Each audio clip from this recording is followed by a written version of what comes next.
Small mistakes can sometimes have big consequences. That's the lesson one maintenance team is taking away from a recent mishap that caused millions in damages to an F-35, a U.S. military fighter jet that costs about $110 million to manufacture. According to an aircraft accident investigation report released by the U.S. Air Force, a handheld flashlight left in the engine of an F-35 caused nearly $4 million in damages and caused a situation that could not be repaired locally. In March 2023, a maintenance team at Luke Air Force Base in Arizona was scheduled to work on an F-35.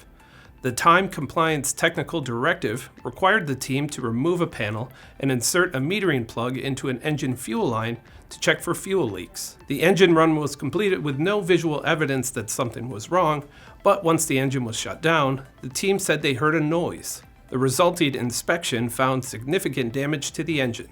The official cause of the $3,933,106 in damage was the F-35 engine, quote, ingesting a flashlight. According to the report, the maintenance team had been dealing with weather delays caused by high winds, rain, lightning, and thunder. That likely contributed to the error, which the review board blamed on an incomplete toolkit inventory and failure to comply with the Joint Service Technical Data Guidance prior to engine start. Task and Purpose reached out to Luke officials, but they declined to disclose whether the mishap team was facing any punishment as a result of the accident. I'm Ben Munson, and this is Manufacturing Now.